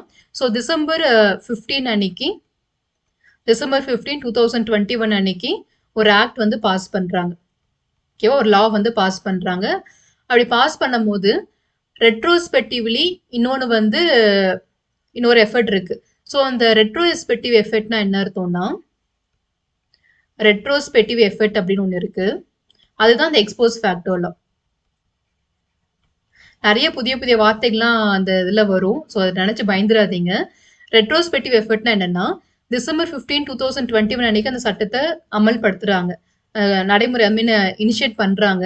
ஆனா இந்த சட்டத்தோட நடைமுறை வந்து பாத்தீங்கன்னா அதுக்கு முன்னாடில இருந்தே ஆரம்பிச்சிரும் அப்படின்னு சொல்றாங்க. ஃபார் எக்ஸாம்பிள் ஒரு 6 மாதத்துக்கு முன்னாடியில இருந்து, இல்லைன்னா மார்ச் 1 2021ல இருந்தே இந்த சட்டத்தை நாங்க அமல்படுத்த போறோம் அப்படின்னு சொல்றாங்க. ஓகேவா? ஸோ நல்லா புரிஞ்சுக்கோங்க. டிசம்பர் 15 2021ல தான் இந்த சட்டத்துக்கான அப்ரூவலே கிடைச்சிருக்கு. அப்பதான் இனிஷியேட் பண்ணி எல்லா விதமான ப்ராசஸை முடிச்சு இந்த சட்டத்தை அறிமுகப்படுத்துறாங்க. ஆனா சட்டத்தோட நடைமுறை வந்து பாத்தீங்கன்னா அன்னைக்குல இருந்து இல்லாம 6 மாதத்துக்கு முன்னாடில இருந்தே நாங்க ஆரம்பிக்க போறோம் அப்படின்னு சொல்லிட்டு பாஸ் பண்றது. இதுக்கு பேர் தான் ரெட்ரோஸ்பெக்டிவ் எஃபெக்ட். முன்னாடி போய் அந்த தேதியில இருந்தே இந்த சட்டம் வந்து அமல்ல இருக்கிற மாதிரி நாங்க கொண்டு வர போறோம். ஸோ அந்த தேதியில இருந்து இந்த லா தான் இம்ப்ளிகேஷன் இருக்கும். இது சார்ந்து என்னென்னலாம் நடந்திருக்கும், அதுக்குண்டான பெனால்டிஸ் எல்லாமே நாங்க வந்து இனிஷியேட் பண்ணுவோம் அப்படின்னு சொல்லிடுறாங்க. பொதுவாவே வந்து நம்ம ஒரு சட்டம் இன்னைக்கு ஏற்றோம்னா மேபி அன்னைக்குல இருந்து நடைமுறைப்படுத்தப்படும். இல்லைன்னா ஒரு 2-3 நாளைக்கு அப்புறம் அந்த மாதிரி டேட்டை ஃபிக்ஸ் பண்ணி அந்த டேட்ல இருந்து அவங்க வந்து நடைமுறைப்படுத்துவாங்க. இது வந்து நம்ம பொதுவா நடக்கக்கூடிய விஷயம். சில நேரங்களில் இந்த ரெட்ரோஸ்பெக்டிவ் எஃபெக்ட் சொல்லிட்டு அந்த தேதியில இருந்து முன்னாடி போய் டைம் டிராவல் பண்ணுவோம் இல்லையா, அந்த மாதிரி முன்னாடி போய் அந்த தேதியில இருந்து இந்த சட்டத்தை நாங்கள் நடைமுறைப்படுத்த போறோம். ஸோ இதுல மென்ஷன் பண்ண எல்லா குற்றத்துக்கு உண்டான பெனால்டிஸ், பனிஷ்மெண்ட் எல்லாமே அந்த தேதியில இருந்து தவறு பண்ண எல்லாருக்குமே அது உண்டு அப்படின்ற மாதிரி கொடுத்துருவாங்க. இதான் ரெட்ரோஸ்பெக்டிவ் எஃபெக்ட் அப்படின்னு சொல்லக்கூடியது. ஸோ இதுதான் என்ன பண்ணியிருப்பாங்கன்னா எக்ஸ்போஸ் ஃபேக்டர்ல ஒரு சட்டத்தை முன்னாடி போய் நடைமுறைப்படுத்துறது. இது அமெரிக்கால வந்து கம்ப்ளீட்டா பேன் பண்ணிட்டாங்க. நம்ம இந்திய நாட்டுல என்ன பண்ணிருக்காங்கன்னா, இந்த மார்ச் 1 2021ல இருந்து இது அமல்ல வருது இல்லையா, அதுக்கு எந்த விதமான பிரச்சனையும் இல்ல. நீங்க பண்ணிக்கலாம். ரெட்ரோஸ்பெக்டிவ் எஃபெக்ட் எல்லாம் கொண்டு வந்துக்கலாம், பிரச்சனை இல்ல. ஆனா அந்த மார்ச் 1 2021ல இருந்து டிசம்பர் 15 2021க்குள்ள இது சம்பந்தமா இதுல ஃபைலா இருக்கும்ல, கேஸ் ஃபைலா இருக்கும் இல்லையா, அவங்களுக்கு தண்டனை கொடுக்க முடியாது. அந்த மனிதர்களுக்கு நீங்க தண்டனை கொடுக்க முடியாது. நீங்க சட்டத்தை நடைமுறைப்படுத்திக்கோங்க. சம்பந்தமா என்னென்ன ரெகுலேஷன்ஸ் எல்லாம் கொண்டு வரணுமோ அதெல்லாம் நீங்க கொண்டு வாங்க. அதெல்லாம் எந்த பிரச்சனையும் இல்ல. ஆனா அந்த மனிதன் வந்து இந்த இன்பிட்வீன் டைம்ல இந்த சட்டம் அப்ப இல்லவே இல்ல. இல்லாத சட்டத்துக்கு நம்ம தண்டனை கொடுக்க முடியாது. அந்த சட்டம் இல்லாத நேரத்துல அந்த குற்றம் பண்ணியிருந்தாங்க அப்படின்னா, அந்த மனிதனுக்கு தண்டனை கொடுக்கக்கூடாது அப்படின்னு சொல்லிட்டாங்க. ஸோ நம்ம வந்து பாதி வந்து நடைமுறைப்படுத்தி ரிமைனிங் வந்து நம்ம பேன் பண்ண மாதிரி காமிச்சிருக்கோம். இதுதான் நம்மளுடைய எக்ஸ்போஸ் ஃபேக்டர் அப்படின்றது. மேபி இந்த கான்செப்ட் உங்களுக்கு புரிஞ்சுக்க முடியல அப்படின்னா மறுபடியும் இன்னொரு தடவை கேளுங்க. ஓகேவா? ஸோ அப்பதான் புரியும். எடுத்தோட இந்த கான்செப்ட் புரியாது. ஓகே, ஸோ இன்னொரு முறை ரிவைண்ட் பண்ணி கேளுங்க நான் சொன்னதை, நிச்சயமா புரிஞ்சிடும். ஸோ எக்ஸ்போஸ் ஃபேக்டோலானா சிம்பிளா ஞாபகம் வச்சுக்கணும்னா ரெட்ரோஸ்பெக்டிவ் எஃபெக்ட். ரெட்ரோஸ்பெக்டிவ் எஃபெக்ட்னா என்ன அர்த்தம்? இன்னைக்கு ஒரு சட்டத்தை ஏற்றுறாங்க, ஆனா அதுக்குண்டான நடைமுறை வந்து முன்னாடி போய் சில மாதங்களுக்கு முன்னாடியோ சில தினங்களுக்கு முன்னாடியோ அது நடைமுறைப்படுத்துற மாதிரி காமிக்கிறாங்க. ஸோ நம்ம இந்திய நாட்டுல நடைமுறைப்படுத்துறது வந்து தடை விதிக்கப்படல. ஆனா அது நடைமுறைப்படுத்துறது இருந்து யாரெல்லாம் அதுக்குள்ள மாற்றாங்களோ, எந்தெந்த மனிதர்கள்லாம் நீ குற்றம் சாட்டப்பட்டவங்க அப்படின்ற மாதிரி உள்ள வந்து மாற்றாங்களோ அவங்க எல்லாருக்குமே தண்டனை கொடுக்காத மாதிரி அவங்கள பாதுகாக்கிறாங்க. ஸோ அதான் நம்ம நாட்டுல ஃபாலோ பண்ணக்கூடிய மெத்தட். ஸோ 2 விஷயங்கள் இருக்கு. என்னன்னா, convicted of any offense, அதாவது no person shall be convicted of any offense except for violation of a law in force at the time of commission of the act அப்படின்னு சொல்லியிருக்காங்க. ஒரு மனிதனை நீங்க தண்டிக்கணும். இந்த மனிதன் குற்றம் செஞ்சிருக்கான், இவங்க நாங்க தண்டிக்க போறோம் அப்படின்னு நீங்க ஒரு மனிதனை வந்து அரெஸ்ட் பண்றீங்க அப்படின்னா, அந்த மனிதன் இந்த செயலை செய்யும் போது அந்த சட்டத்தை மீறின செயலாக அது இருந்தா மட்டும்தான் நீங்க அவங்கள பனிஷ் பண்ண முடியும். ஓகேவா? அப்ப என்ன அர்த்தம்? ரெட்ரோஸ்பெக்டிவ் எஃபெக்ட் இந்த இடத்துல வேலை ஆகல. ஒரு மனிதன் அந்த மார்ச் 5ஆம் தேதி ஒரு விஷயத்த பண்ணியிருக்காங்க. ஓகேவா? நம்ம ஏதாச்சும் ஒரு விஷயம் எடுத்துக்கலாம். ஸோ மார்ச் 5 2021 ஒரு செயல் செஞ்சிருக்காங்க. அந்த ஆக்ட் வந்து அந்த டைம்ல வந்து குற்றமே இல்லை. ஓகேவா? அந்த மாதிரி ஒரு விஷயம் வந்து குற்றத்துக்குரிய விஷயம் அப்படின்ற மாதிரி சொல்லவே இல்லை. ஆனா டிசம்பர் 15ஆம் தேதி ஒரு சட்டத்தை கொண்டு வந்து மார்ச் 1ஆம் தேதியிலேருந்து இது யாரெல்லாம் செஞ்சிருக்காங்களோ அவங்கலாம் குற்றமற்ற நபர்கள் அப்படின்னு அறிவிக்கிறாங்க. அப்போ அந்த மனிதன் வந்து குற்றமற்ற நபரா அப்படின்னு கேட்டா நிச்சயமா இல்ல. ஏன்னா அந்த மனிதன் அந்த செயலை செய்யும் போது அந்த செயல் குற்றமான செயல் அப்படின்ற மாதிரி சொல்லவே இல்லை. அது நார்மலான ஒரு செயலா தான் இருந்திருக்கு. அப்ப அவங்க மேல நீங்க லீகல் ஆக்ஷன் எடுக்க முடியாது. ஸோ எந்த மனிதன் நீங்க அரெஸ்ட் பண்றதா இருந்தாலும் அந்த மனிதனை அரெஸ்ட் பண்றதுக்கான காரணம் அந்த நேரத்துல அது குற்றமா இருக்கணும். அந்த செயல் வந்து இல்லீகலா இருக்கணும். சட்டத்துக்கு புறமா இருக்கணும். இருந்தா மட்டும் தான் நீங்க அரெஸ்ட் பண்ண முடியுமே தவிர மற்ற நேரத்துல உங்களால அரெஸ்ட் பண்ண முடியாது. இது வந்து நமக்கு இந்த ரெட்ரோஸ்பெக்டிவ் எஃபெக்ட்ல இருந்து ஒரு மனிதனுக்கு பாதுகாப்பு கொடுக்குது. இன்னொரு விஷயம் என்னன்னா, ஆல்ரெடி வந்து நீங்க செஞ்ச டைம்ல வந்து இது வந்து ஒரு விதம். அப்ப வந்து குற்றமே இல்ல. அதுக்கப்புறமா அது குற்றம்னு சொல்றாங்க. அப்போ உங்களை அரெஸ்ட் பண்ண முடியாது அப்படின்றதுக்கான ஒரு பாதுகாப்பு கொடுத்துட்டாங்க. இன்னொரு விஷயம் என்னன்னா, நீங்க செய்யும்போது அந்த குற்றம் வந்து குற்றமா தான் இருந்திருக்கும். நீங்க ஏதோ ஒரு விஷயம் செஞ்சிருக்கீங்க. அதுக்கு வந்து ஒரு 6 மாதங்கள் சிறை தண்டனை உங்களுக்கு இருக்கு அப்படின்ற மாதிரி உங்களுக்கு அந்த டைம்ல இருக்கு. குற்றம் செய்யும்போது அந்த குற்றத்துக்கு உண்டான தண்டனை வந்து 6 மந்த்ஸ் நீங்க இம்ப்ரிசன்மென்ட்ல இருக்கணும்ன்ற மாதிரி குடுத்திருக்காங்க. நீங்க 6 மாசம் சிறை தண்டனையில இருக்கீங்க. ஒரு 2 மாதம் நீங்க இருந்துட்டு இருக்கும்போது ஒரு அப்டேட் கொண்டு வராங்க. அந்த குற்றம் சம்பந்தமா ஒரு அப்டேட் கொண்டு வராங்க. இந்த குற்றம் வந்து பார்த்தீங்கன்னா, நெறைய பேர் வந்து ரிப்பீட்டடா பண்ணிட்டே இருக்காங்க. ஸோ பனிஷ்மென்ட் நம்ம இன்னும் கொஞ்சம் என்ஹான்ஸ் பண்ணலாம். இன்னும் கொஞ்சம் அதிகரிச்சா மட்டும் தான் குற்றம் வந்து செய்யாம இருப்பாங்கன்னு சொல்லிட்டு, இனிமேல் இந்த குற்றத்த செய்றவங்க 1 வருடம் சிறை தண்டனை அனுபவிக்கணும் அப்படின்ற மாரி சட்டத்த கொண்டு வராங்க. ஓகேவா? நீங்க உள்ள தான் இருக்கீங்க. அந்த சேம் குற்றத்த பண்ணி தான் நீங்க உள்ள இருக்கீங்க. 6 மாதம் சிறை தண்டனை அப்படின்னு இருக்கும்போது நீங்க அரெஸ்ட் ஆயி உள்ள போயிட்டீங்க. ஆனா நீங்க உள்ள இருந்துட்டு இருக்கும்போதே அதே குற்றத்துக்கு 1 இயர் இம்ப்ரிசன்மென்ட் அப்படின்னு சொல்லிட்டு அந்த பனிஷ்மென்ட்ட என்ஹான்ஸ் பண்ணிடுறாங்க. ஓகேவா? இன்னொரு விதத்துல வந்து நம்ம பெனால்டின்னு வச்சுக்கலாம். ஸோ 6 மந்த்ஸ் இம்ப்ரிசன்மென்ட் அண்ட் ₹5000 வந்து நீங்க பெனால்டியா பே பண்ணணும் அப்படின்னு தண்டனை இருந்திருக்கு. இப்ப அத அப்டேட் பண்ணும்போது 1 இயர் இம்ப்ரிசன்மென்ட்டும் 20K வந்து 20,000 வந்து உங்களுக்கு பெனால்டி வந்து அறிவிக்கிறாங்க. அப்ப நீங்க உள்ள அரெஸ்ட் ஆயிருக்கீங்க இல்லையா? அப்போ உங்களுடைய பனிஷ்மென்ட்ட அவங்க வந்து மாத்துவாங்களான்னு உங்களுக்கு டவுட் வரும். நீங்க உள்ள இருக்கீங்க. ஸோ அப்ப 1 இயர் நான் இருக்கணும். அப்ப இன்னும் நான் வந்து 10 மாதம் உள்ள இருக்கணுமா? நான் இன்னும் 15,000 எக்ஸ்ட்ரா பே பண்ணணுமா? அப்படின்னு கேட்டா அதெல்லாம் இல்ல. நீங்க குற்றம் செய்யும்போது அதுக்குண்டான தண்டனை என்னவோ, அந்த தண்டனை மட்டும் தான் உங்க மேல விதிப்பாங்க. அது என்ஹான்ஸ் ஆகும்போது அதெல்லாம் உங்க மேல அப்டேட் பண்ண மாட்டாங்க. ஸோ நீங்க குற்றம் செய்யும்போது மேபி அதுக்கு அடுத்த நாள் கூட மாறியிருக்கலாம். நீங்க வந்து மார்ச் 1ஆம் தேதி ஒரு குற்றத்த பண்ணியிருக்கீங்க. மார்ச் 2ஆம் தேதி அந்த சட்டத்த அப்டேட் பண்றாங்க. ஆனா உங்களுடைய விசாரணை எல்லாம் பார்த்தீங்கன்னா, ஒரு 2, 3 நாள், 1 வாரம் கழிச்சு தான் ட்ரையல்லாம் நீங்க அரெஸ்ட் ஆயிட்டீங்க. ஆனா உங்களுடைய விசாரணை எல்லாம் பார்த்தீங்கன்னா, போயிட்டு இருக்கு. அப்ப மார்ச் 10ஆம் தேதி உங்கள வந்து விசாரிச்சு ஜட்ஜ்மென்ட் நீங்க குற்றம் செஞ்சிருக்கீங்கன்றது ப்ரூவ் ஆயிருக்கு. உங்களுக்கு இப்ப தண்டனை குடுக்கணும். இந்த மார்ச் 10 தண்டனை கொடுக்கும்போது என்ன தண்டனை கொடுப்பாங்க அப்படின்னு பாத்தீங்கன்னா, மார்ச் 1 நீங்க குற்றம் என்னைக்கு செஞ்சீங்களோ, என்னைக்கு அரெஸ்ட் ஆனீங்களோ, அன்னைக்கு இந்த குற்றத்துக்கான தண்டனை என்னவோ அதுதான் உங்களுக்கு கிடைக்கும். அதுக்கு அடுத்த நாள் அப்டேட் ஆனது. மார்ச் 10 தான் உங்களுக்கு வந்து ட்ரையல் பண்ணி உங்களுக்கு கன்விக்டே பண்ண போறாங்க. ஆனா மார்ச் 2 அப்டேட் ஆயிருச்சு சட்டம். அந்த அப்டேட் ஆன சட்டம்லாம் உங்களுக்கு வராது. ஓகேவா? நல்லா புரிஞ்சுக்கோங்க. நீங்க குற்றம் என்னைக்கு செஞ்சீங்களோ, அன்னைக்கு என்ன தண்டனையோ அது மட்டும் தான் உங்களுக்கு வந்து கிடைக்கும். ஸோ அதான் நமக்கு செகண்ட் பாயிண்ட். ஸோ ஃபர்ஸ்ட் பாயிண்ட்க்கும் செகண்ட் பாயிண்ட்க்கும் வித்தியாசம் இருக்கு. கிளியரா அது என்ன டிஃபரன்ஸ் அப்படின்றத புரிஞ்சுக்கோங்க. ஸோ இது வந்து கொஞ்சம் காம்ப்ளிகேட்டட் டாபிக்கா தான் இருக்கும் நிறைய பேருக்கு. அதனால புரியல அப்படின்னா டைம் எடுத்து இன்னொரு முறை கேளுங்க. செகண்ட் டைம் கேட்கும்போது கண்டிப்பா நான் சொல்ற விஷயம் புரிஞ்சிடும். So subjected to a penalty greater than that prescribed by the law in force at the time of commission of the act. அந்த குற்றம் செய்யும் போது அதுக்குண்டான தண்டனை என்னவோ, அதுக்குண்டான பெனால்ட்டி என்னவோ அது மட்டும்தான் உங்களுக்கு விதிக்க முடியும். அதுல இருந்து என்ஹான்ஸ் ஆன பனிஷ்மெண்ட் எதுவுமே உங்க மேல விதிக்க முடியாது. இந்த 2 விதத்திலயுமே உங்களுக்கு பாதுகாப்பு கொடுக்குறாங்க. ரெட்ரோஸ்பெக்டிவ் எஃபெக்ட் அப்படின்னா நமக்கு குற்றம் இல்லாத நேரத்துல அந்த விஷயங்கள் எல்லாத்தையும் உங்க மேல இம்ப்ளிமெண்ட் பண்ண முடியாது. நீங்க ஒரு செயலை செய்யும் போது அந்த செயல் குற்றமான செயலா இருக்கணும். இல்லீகல் ஆக்டா இருக்கணும். இருந்தாதான் உங்களை தண்டனை கொடுக்க முடியும். இன்னொரு விஷயம், குற்றம் செய்யும் போது அதுக்குண்டான பனிஷ்மெண்ட் என்னன்னு சொல்லியிருக்காங்களோ அது மட்டும் தான் உங்க மேல திணிக்கணுமே தவிர அதுல இருந்து அப்டேட் ஆன சட்டத்தை எல்லாத்தையும் உங்க மேல வந்து ஃபோர்ஸ் பண்ணக்கூடாது. 2 ரீதியான பாதுகாப்பு உங்களுக்கு கிடைச்சிருக்கு. அடுத்து நம்ம பார்க்க போறது நோ டபுள் ஜியோபாட்ரி அப்படின்னு சொல்லக்கூடியது. ஸோ ஜியோபாட்ரி அப்படின்னா என்ன அர்த்தம்னா பனிஷ்மெண்ட் அப்படின்னு அர்த்தம்.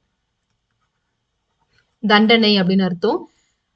2 தண்டனை கொடுக்கக்கூடாது. ஒரு மனிதன் ஒரு செயலை செஞ்சிருக்கான், ஒரு குற்றம் பண்ணியிருக்கான். அந்த குற்றத்துக்கு நீங்க 2 டைம்ஸ் வந்து பனிஷ் பண்ணக்கூடாது. No double ஜியோபாட்ரி.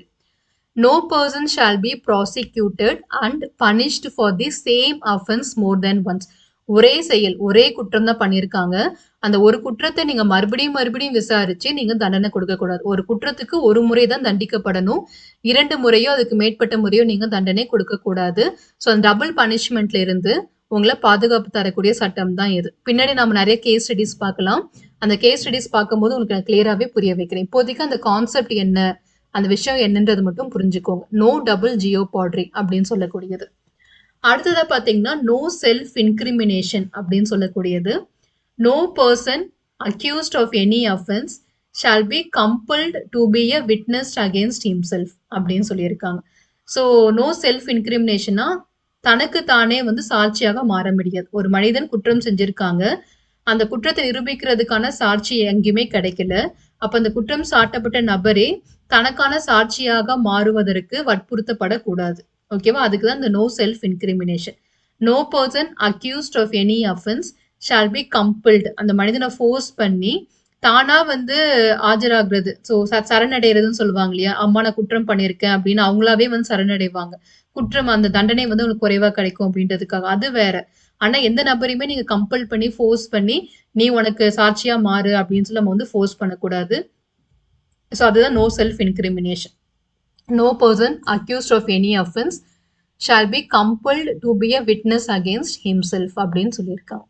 ஸோ இந்த 3 பனிஷ்மெண்ட்ஸுமே என்ன அப்படின்றது நம்ம கிளியரா பார்த்துட்டோம். ஸோ இப்போ அடுத்த கண்டென்ட் என்னன்னு பார்த்தீங்கன்னா, இந்த நோ எக்ஸ்போஸ் ஃபேக்டோலா இருக்கு இல்லையா, அதை பத்தி நமக்கு எக்ஸ்பிளைன் பண்ணியிருப்பாங்க. ஸோ இங்கிருந்தா வந்து மெயின் பிக்சரே ஸ்டார்ட் ஆகுது. ஸோ நம்ம இதுக்கு முன்னாடி பார்த்த 3 விஷயங்களுமே நம்ம ஷார்ட்டா பார்த்துப்போம். ஸோ நமக்கு ஆர்டிகல் 20 படி என்னன்னா 3 விஷயம் கொடுக்குறாங்க. 1 நோ எக்ஸ்போஸ் ஃபேக்டோலா. ஒரு மனிதன் ஒரு செயல் செய்யும் போது அந்த செயல் குற்றமான செயலா இருக்கணும் அந்த நேரத்துல. அப்பதான் நீங்க தண்டிக்கணும்.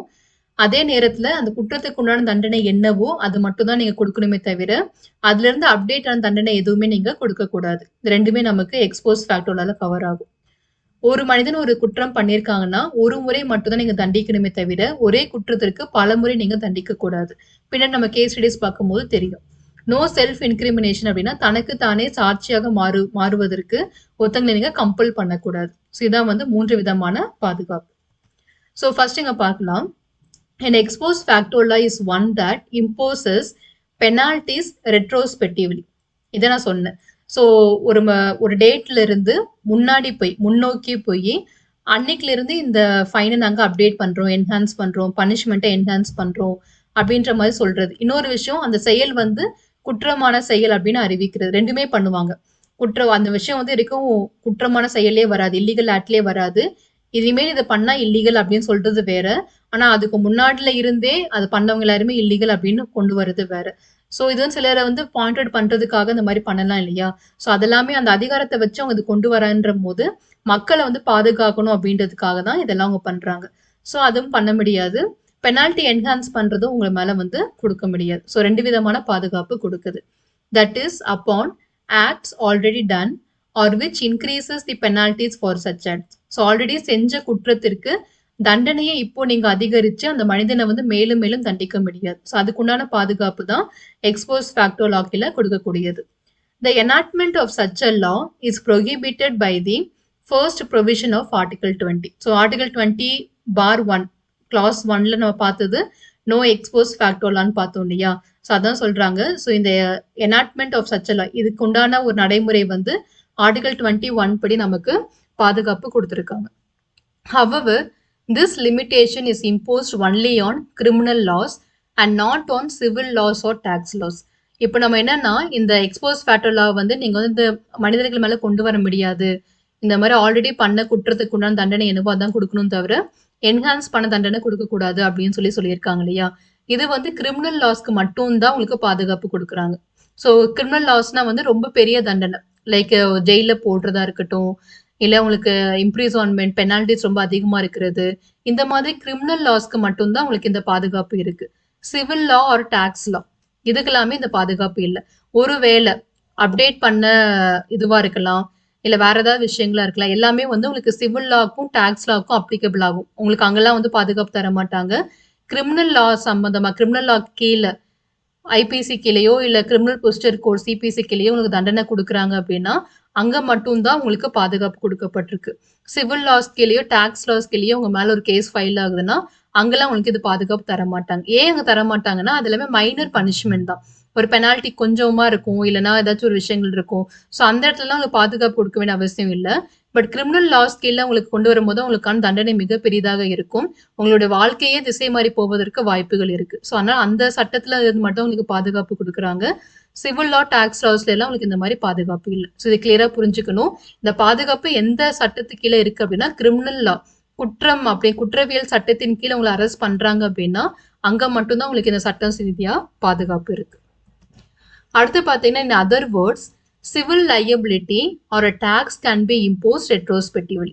ஓகேவா? ஸோ நம்ம சொன்ன மாதிரியே தான் அதே எக்ஸாம்பிள் எடுத்துக்கலாம். ஸோ டிசம்பர் 15 அன்னைக்கு ஒரு சட்டத்தை கொண்டு வந்து மார்ச் 1ஆம் தேதியில இருந்து இந்த மாதிரி யாரெல்லாம் இவ்வளோ லேண்ட் வச்சிருக்காங்களோ ஒரு 10,000 ஸ்கொயர் ஃபீட்க்கு மேல யாரெல்லாம் மார்ச் 1ஆம் தேதியில இருந்து ஹோல்ட் பண்ணிட்டு இருக்காங்களோ அவங்க எல்லாருக்குமே நாங்கள் வந்து புதுசா வந்து ஒரு டாக்ஸ் இம்போஸ் பண்றோம், அவங்க வந்து எக்ஸ்ட்ராவா 10% டாக்ஸ் வந்து பே பண்ணணும் அப்படின்னு சொல்றாங்கன்னா இந்த மாதிரியான டாக்ஸ் லையபிலிட்டி எல்லாமே எல்லாருக்குமே இருக்கு. ஸோ மார்ச் 1ஆம் தேதியிலேருந்து யாரெல்லாம் 10,000 ஸ்கொயர் ஃபீட் நிலம் வச்சிருக்காங்களோ, இல்லை ஒரு எக்ஸாம்பிளுக்கு சொல்றேன், அதை வச்சிருக்காங்களோ அவங்க எல்லாருக்குமே அவங்களுடைய ஆல்ரெடி பே பண்ற டாக்ஸ்ல இருந்து 10% எக்ஸ்ட்ராவா பே பண்ணணும் அப்படின்றத நடைமுறைப்படுத்தலாம்.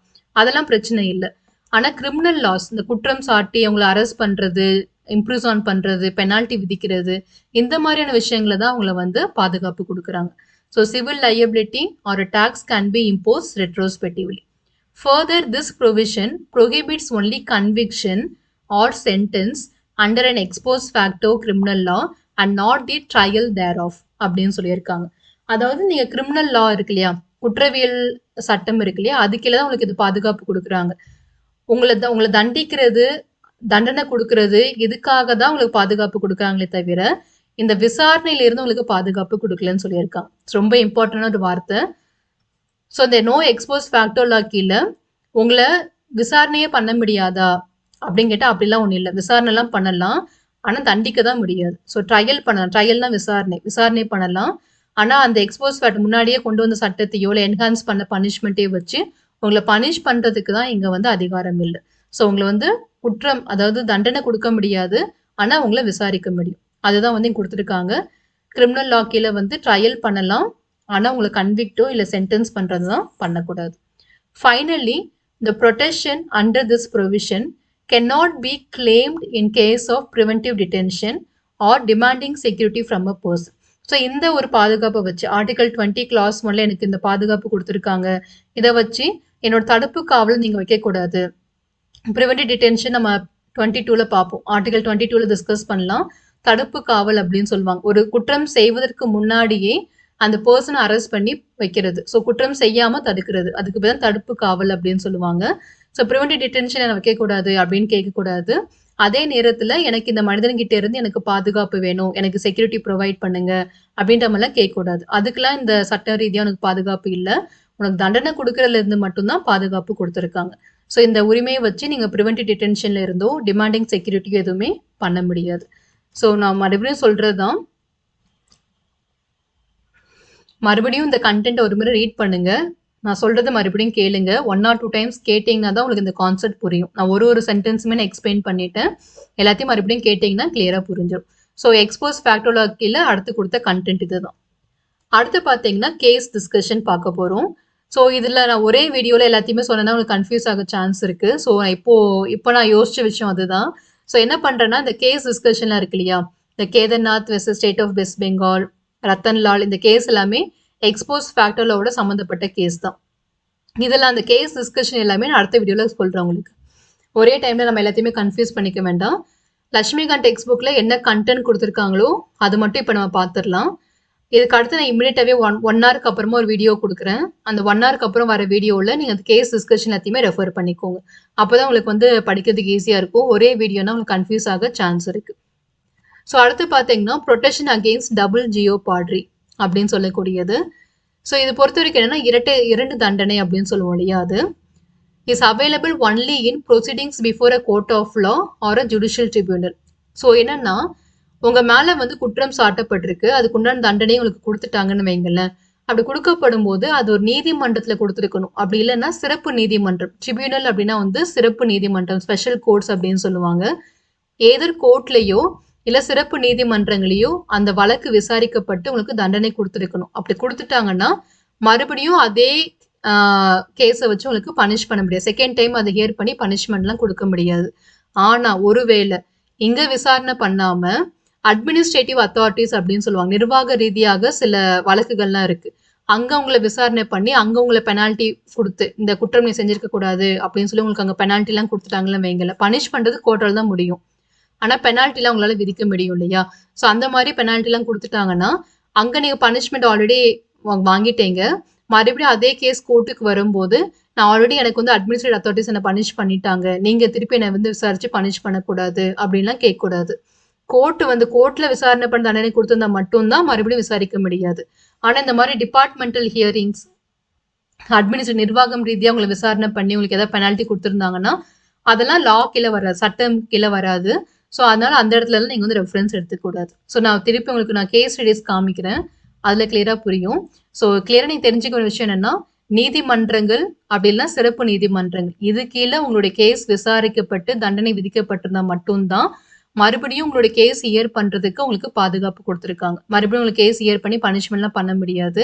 ஆனா இங்க எங்கேயுமே விசாரிக்காம கோர்ட்டுக்கே உங்க கேஸ் போகாம ஒரு டிபார்ட்மெண்டல் ஹியரிங்லயோ இல்ல நிர்வாக ரீதியாக யாரோ உங்களை விசாரிச்சு ஜுடிஷியல் நேச்சர் இல்லாத, நீதிமன்ற அமைப்பு இல்லாத வேற ஏதோ ஒரு அதிகாரத்துல உங்களுடைய கேஸை இயர் பண்ணி உங்களுக்கு ஒரு பனிஷ்மெண்ட் கொடுத்துருக்காங்க அப்படின்னா அதெல்லாம் நீங்க இந்த இடத்துல வந்து பனிஷ்மெண்ட்டா எடுத்துக்க முடியாதுன்னு சொல்லி கிளியரா சொல்லிட்டாங்க. ஸோ டபுள் ஜியோபாட்ரினா கண்டிப்பா அந்த கேஸ் வந்து கோர்ட்லயோ ட்ரிபியூனலையோ விசாரிக்கப்பட்டிருக்கும்.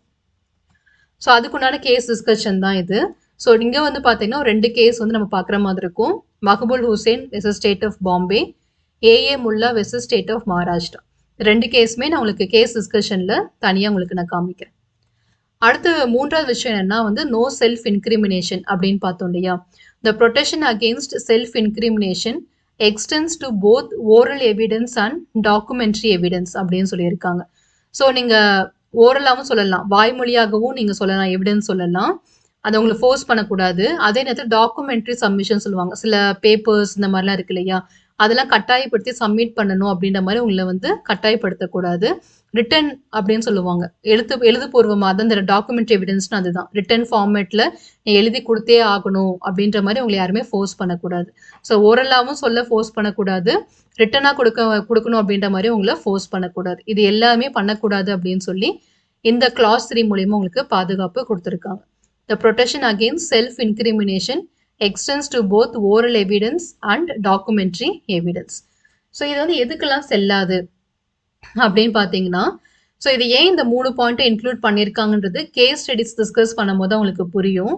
அப்போ நான் அதை வந்து எக்ஸ்பிளைன் பண்ணுறேன். பட் இப்போதைக்கு எதுக்கெல்லாம் இது வராது, இந்த கேட்டகரிக்குள்ளே எதெல்லாம் வராதுன்றது மட்டும் பார்த்துடலாம். ஸோ கண்டிப்பாக செல்ஃப் இன்க்ரிமினேஷனுக்கு இல்லை உங்களை ஓரலாக சொல்லணும்னு கட்டாயப்படுத்தக்கூடாது, அதே மாதிரி ரிட்டர்னில் கொடுக்கணுன்ற மாதிரி கட்டாயப்படுத்தக்கூடாது. ஆனால் சில விஷயங்களை உங்ககிட்ட இருந்து கேட்டு வாங்கிக்கலாம். எந்த மாதிரி விஷயங்களை வாங்கிக்கலாம் அப்படின்னா, compulsory production of material object அப்படின்னு சொல்லுவாங்க. சில விஷயங்களை வந்து உங்ககிட்ட இருந்து இந்த விஷயங்கள்லாம் எனக்கு உங்ககிட்ட இருந்து வேணும், அதெல்லாம் கொடுத்தாதான் என்னால் கேஸை ஃபர்தராக ஹியர் பண்ண முடியும் அப்படின்ற மாதிரி சில பொருட்களே உங்ககிட்ட இருந்து வாங்கிக்கலாம். ஓகேவா? அது வந்து என்ன கேஸுக்கு வந்து ஹெல்ப்ஃபுல்லாக இருக்கும். அந்த குற்றம் இவதான் செஞ்சிருக்காங்களா இல்லையா, ஃபார் எக்ஸாம்பிள் அவருடைய ஃபோன் சம்மந்தப்பட்ட விஷயங்களா இருக்கட்டும், இல்லை அவங்களோட வீட்டில் கூட கேமராவாக இருக்கட்டும். ஸோ இந்த மாதிரியான மெட்டீரியல் ஆப்ஜெக்ட்ஸை கொடுங்க, அதில் அங்கே வந்து வெரிஃபை பண்ணணும் அப்படின்ற மாதிரி கேட்டு வாங்கிக்கலாம். செகண்ட் வந்து compulsion to give them impression. So அவங்களோட கை நாட்டு, இல்லைன்னா அவங்களுடைய சிக்னேச்சர், அவங்களுடைய பிளட் ஸ்பெசிமென்ஸ், இது எல்லாத்தையுமே அவங்களுடைய ஹேர், இந்த ஃபாலிக்கல் ஸ்டடீஸ்க்காக, ஸோ இந்த மாதிரி ஃபாரன்சிக் டிபார்ட்மெண்ட்க்கு எதெல்லாம் தேவைப்படுதோ இந்த கேஸை ஃபர்தராக இன்வெஸ்டிகேட் பண்ணுறதுக்கு, அந்த மாதிரியான விஷயங்களை வந்து நீங்கள் கேட்கலாம். அந்த மனிதனுக்கு கொடுக்கணும். ஒருவேளை கொடுக்கல, நான் கொடுக்க மாட்டேன் அப்படின்னு அவர் சொன்னார்னா ஃபோர்ஸ் பண்ணி வாங்கிக்கலாம். ஏன்னா இது எல்லாமே அந்த மனிதன் அந்த செயலை செஞ்சிருக்காங்களா இல்லையான்னு நம்ம டெஸ்ட் பண்ணுறதுக்காக நமக்கு வேணும். கண்டிப்பாக இருந்தால் தான் நம்மளால பண்ண முடியும். அப்போ இந்த மாதிரி விஷயங்களை நீங்கள் கம்பல் பண்ணி வாங்கிக்கலாம். என்ன விஷயம் தடுக்கிறாங்கன்னா, சாட்சியாக நீங்கள் கம்பல் பண்ணக்கூடாது. நீ உன்னோட குற்றத்தை ஒத்துக்கிட்டே தான் ஆகணும், நீ ஒத்துக்கோ அப்படின்னு சொல்லி ஃபோர்ஸ் பண்ணி ஒத்துக்க வைக்கக்கூடாது. லைக் நம்ம பெஸ்ட் எக்ஸாம்பிள் இப்போ நமக்கு வந்த ஜேபிஎம் படம் கூட எடுத்துக்கலாம். அந்த அந்த பர்சன் வந்து திருடவே இல்லை, ஆனால் அவங்க இந்த கேஸை முடிக்கணும் அப்படின்றதுக்காக அந்த மனிதனை ஃபோர்ஸ் பண்ணி அடிச்சு இந்த ஒத்துக்கோ, நீ தான் திருடன்னு ஒத்துக்கோ அப்படின்ற மாதிரி ஃபோர்ஸ் பண்ணுறாங்க இல்லையா, அது வந்து இல்லீகல். அப்படி பண்ணவே கூடாது. ஸோ அதுதான் இங்கே வந்து சொல்கிறாங்க. ஸோ ஆனால் அந்த பர்சன் வந்து இப்போ அந்த இடத்துல வந்து திருடு நடந்த இடத்துல வந்து நிறைய விதமான கைரேகைலாம் எடுத்திருப்பாங்க. அப்போ இந்த பர்சனோட கைரேகையெல்லாம் வாங்கலாம். அதெல்லாம் இந்த மனிதன் கொடுத்து தான் ஆகணும். ஏன்னா அப்போ தான் அங்கே இருக்கக்கூடிய கைரேகையோட இது மேட்ச் ஆகுதா இல்லையான்னு பார்க்க முடியும். அங்கே இருக்கிற ஒரே விஷயம் என்ன, அந்த ஒரு நாளைக்கு முன்னாடி அந்த மனிதன் அந்த இடத்துக்கு போயிருப்பாரு, பட் வேற விஷயத்துக்காக போயிருப்பாரு, அந்த பாம்பை பிடிக்கிறதுக்காக போயிருப்பாரு. ஸோ அந்த கைரேகை அந்த இடத்துல இருக்கு. அதுக்கு அடுத்த நாளே தான் திருட்டு நடந்திருக்கு. ஸோ ஆப்வியஸ்லி அந்த கைரேகை இவரோட மேட்ச் ஆகுது. பட் அதை தாண்டி இன்னொரு கைரேகை இருந்திருக்கு. பட் அவங்க அந்த இன்வெஸ்டிகேஷனை சொல்லாமலே மறைச்சிட்டாங்க. அங்கதான் பிரச்சனையே வந்துச்சு. ஸோ இந்த மாதிரி தம் impression, specimen signature, blood specimens, இந்த மாதிரியான விஷயங்கள் எல்லாமே வந்து கம்பல் பண்ணி வாங்குறதுக்கு அனுமதி உண்டு. இன்னொன்று வந்து கம்பல்சரி எக்ஸிபிஷன் ஆஃப் தி பாடி. இது வந்து இந்த லை டிடெக்டார் டெஸ்ட் அப்படின்னு சொல்லுவாங்க. அந்த ஒரு மனிதன் வந்து உண்மையை சொல்றாரா பொய் சொல்றாரா அப்படின்றத டெஸ்ட் பண்றதுக்காக சில டெஸ்ட்லாம் நம்ம எடுப்போம் இல்லையா. ஸோ அந்த மாதிரி எக்ஸிபிஷன் ஆஃப் தி பாடி, அந்த மனிதனுடைய உடலை வச்சு அந்த மனிதனுடைய சில டெஸ்ட்லாம் எடுத்து இந்த மனிதன் உண்மையை சொல்றாரா பொய் சொல்றாரான்றது கண்டுபிடிக்கிறது. இதெல்லாம் நம்ம பண்ண முடியுமான்னு கேட்டா அதெல்லாம் பண்ண முடியும்னு சொல்லி சுப்ரீம் கோர்ட்ல சொல்லிட்டாங்க. பட் அதுக்கு சில கைட்லைன்ஸ் இருக்கு. இதெல்லாம் நீங்க ஃபாலோ பண்ணி தான் பண்ணணும் அப்படின்ற மாதிரி கைட்லைன்ஸ் கொடுத்துருக்காங்க. அது எல்லாமே கேஸ் ஸ்டடிஸ் பார்க்கும்போது நான் ஒன்று நான் எக்ஸ்பிளைன் பண்றேன். ஓகே, ஸோ இங்க ஃபர்ஸ்ட் செல்ஃப் இன்கிரிமினேஷனா என்னது, ஒரு மனிதனை ஃபோர்ஸ் பண்ணி குற்றத்தை ஏத்துக்க வைக்க கூடாது. அந்த மனிதனுடைய குற்றத்துக்கு அவனே சாட்சியாக மாறும்படி நீங்க ஃபோர்ஸ் பண்ணக்கூடாது. அந்த மனிதன் கிட்ட இருந்து ஓரலா வாக்குமூலம் ஃபோர்ஸ் பண்ணி வாங்கக்கூடாது. அவங்களா சொல்லணுமே தவிர ஓரலா நீங்க வந்து ஃபோர்ஸ் பண்ணிலாம் வாங்கக்கூடாது. ரிட்டர்ன் ஃபார்மேட்லயும் வாங்கக்கூடாது. கட்டாயப்படுத்தி வாங்கக்கூடாது. இயல்பா அவங்களே ஒத்துக்கிட்டாங்கன்னா பிரச்சனை இல்லை. ஆனா அதே நேரத்துல அந்த மனிதன் கிட்ட இருந்து சில விஷயங்கள் பொருட்கள் வாங்கணும், இல்ல அவங்களுடைய தம் இம்ப்ரெஷன் இந்த மாதிரி ஐடென்டிஃபிகேஷன் பர்பஸ்க்காக வேணும் அப்படின்னா அதெல்லாம் நீங்க தாராளமா அவர்கிட்ட இருந்து வாங்கிக்கலாம். அண்ட் லாஸ்ட் பாத்தீங்கன்னா இந்த எல்லாமே நோ செல்ஃப் இன்கிரிமினேஷன்லாம் நம்ம பார்த்தோம் இல்லையா, இது எல்லாமே கிரிமினல் ப்ரொசீடிங்ஸ்க்கு மட்டும்தான் உங்களுக்கு பாதுகாப்பு கொடுத்துருக்காங்க. ஒரு குற்றம் செஞ்சிருக்கீங்க, ஒரு கொலை பண்ணிட்டீங்க, ஒரு திருடிட்டீங்க, இந்த மாதிரியான கிரிமினல் அஃபென்ஸ் அப்படின்னு சொல்லுவாங்க இல்லையா, அந்த மாதிரியான கேசஸ்க்கு மட்டும்தான் இந்த பாதுகாப்பு இருக்கு. சாதாரண கேஸான சிவில் கேஸுக்கு எல்லாமே, கிரிமினல் நேச்சர் இல்லாத மற்ற எந்த கேஸுக்குமே இந்த நோ செல்ஃப் இன்கிரிமினேஷன் அப்படின்ற பாதுகாப்புலாம் இல்லை. ஸோ சிம்பிளா நம்ம ஆர்டிகல் 20 பொறுத்த வரைக்கும் கிரிமினல் நேச்சர்ல கிரிமினல் வழக்குகள் இருக்கு இல்லையா, அதுக்கு மட்டும்தான் உங்களுக்கு பாதுகாப்பு இருக்கு. நார்மல் சிவில் கேசஸ்க்குலாம் இந்த பாதுகாப்பு இல்லை. And not to civil proceedings or proceedings which are not of criminal nature. So இதான் இன்னைக்கு நம்ம ஆர்டிகல் 20 கீழே பார்த்தது. ஓகே, ஸோ லட்சுமிகாந்த் டெக்ஸ்ட் புக்ல இருக்கிற கண்டென்ட் நான் உங்களுக்கு எக்ஸ்பிளைன் பண்ணிட்டேன். இந்த செல்ஃப் இன்கிரிமினேஷன் சம்பந்தமா வந்து பாத்தீங்கன்னா 4 கேசஸ் வந்து நம்ம டிஸ்கஸ் பண்ண வேண்டியதா இருக்கு. MP Sharma versus Satish Chandra, state of Bombay versus Kathi Kalu, Yusuf Ali versus state of Maharashtra, Selvi versus state of Karnataka. இந்த 4 கேஸுமே நம்ம டிஸ்கஸ் பண்ண வேண்டியதா இருக்கு. ஸோ இந்த 4 + 2 + 2 ஸோ டோட்டலா 8 கேஸஸ் வந்து நம்ம பார்க்கணும். இந்த 8 கேஸுமே நான் உங்களுக்கு அடுத்த வீடியோல நான் கிளியரா எக்ஸ்பிளைன் பண்றேன். ஸோ தட் உங்களுக்கு கன்ஃபியூஸ் ஆகாம இருக்கும். இந்த கண்டென்ட் மட்டும் என்னன்றது நம்ம ரீகால் பண்ணிக்கலாம். ஸோ இந்த இன்ஃபர்மேஷன்ஸ்லாம் நான் ஃபர்தரா அட்டாச் பண்ணியிருந்தேன். லை டிடெக்டர் டெஸ்ட் அப்படின்னு சொல்லக்கூடியது. ஸோ அது எல்லாமே நம்ம அடுத்த வீடியோல டிஸ்கஸ் பண்ணிக்கலாம். இப்போ பாயிண்ட்ஸ் ரிமெம்பர்ல இன்னைக்கு நம்ம பார்த்த கண்டென்ட் மட்டும் என்னன்றதை பார்த்துருவோம். ஸோ கிளியரா நமக்கு என்ன கண்டென்ட் வேணுமோ அது மட்டும் நம்ம இதுல வந்து கிளியரா டிஸ்கஸ் பண்ணலாம்.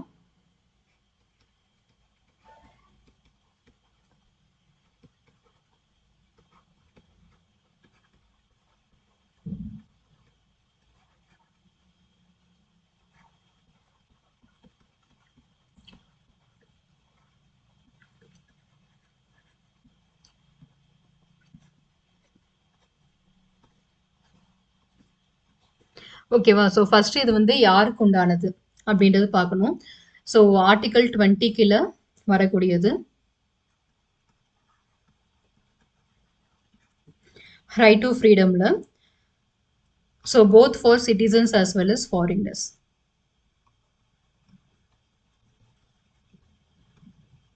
Both for citizens and non citizens அப்படின்னு கூட நம்ம எடுத்துக்கலாம். ஸோ இந்த மாதிரி அர்பிட்டரி ஆக்ஷன்ஸ்ல இருந்து பாதுகாப்பு கொடுக்குது. Protection against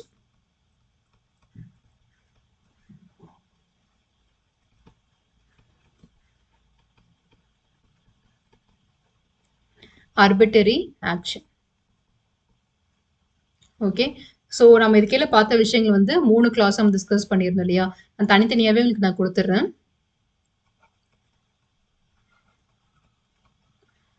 article 21, article 22,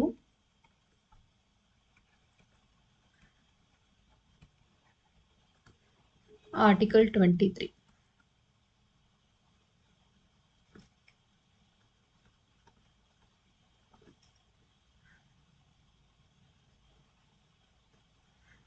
so line மாதிரி எடுத்துக்கோங்க.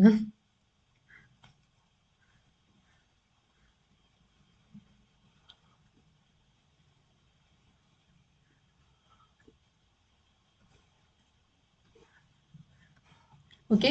ஸோ ஃபர்ஸ்ட் நம்ம பார்த்தது ஆர்டிகல் 1 வந்து no expose ஃபேக்டோ law.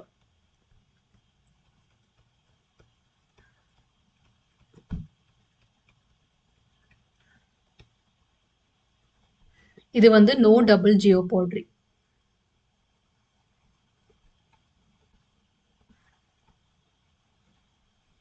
And no self incrimination.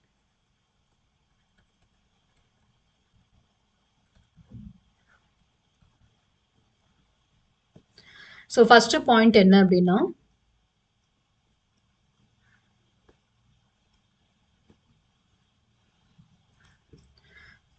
So அந்த செயல் செஞ்சிருக்காங்க டைம்ல வந்து அது குற்றமான செயலா இருக்கணும்.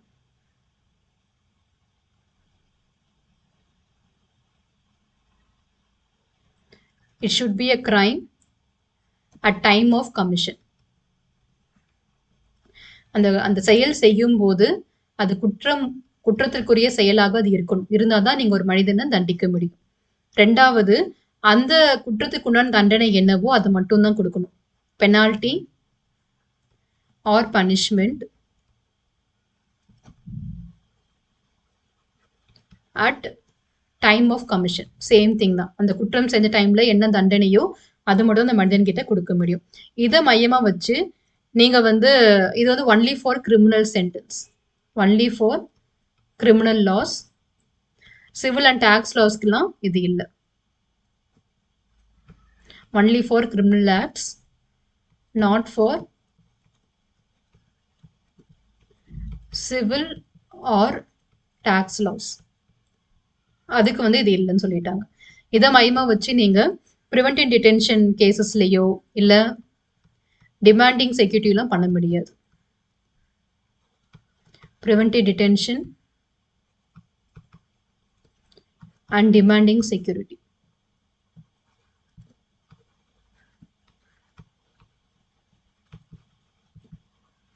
இது ரெண்டுமே வந்து நாட் அப்ளிகபிள்.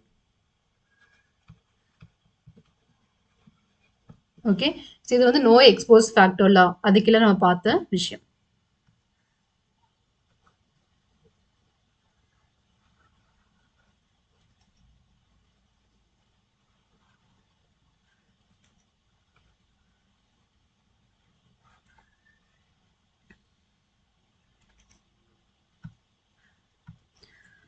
ஓகேவா? ஸோ அடுத்து நம்ம பார்க்க போற நோ டபுள் ஜியோபோர்ட்னா 2 முறை தண்டனை கொடுக்கக்கூடாது அப்படின்றது. ஸோ அந்த ட்ரையல் வந்து ட்ரையல் ஷுட்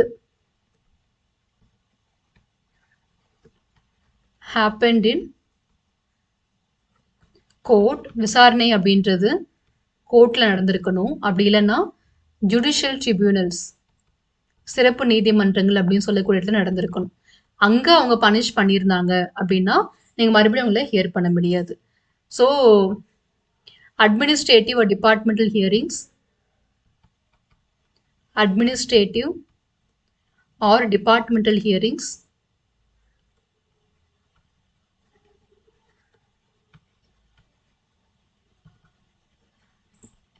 not accepted. ஓகேவா? இது வந்து no double jeopardy. No self incrimination அப்படின்னா witness against himself, witnessed against himself forcefully, either oral or written. அது வந்து பண்ண முடியாது. But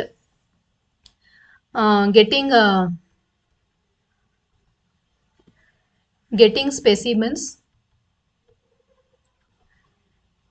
or test for identification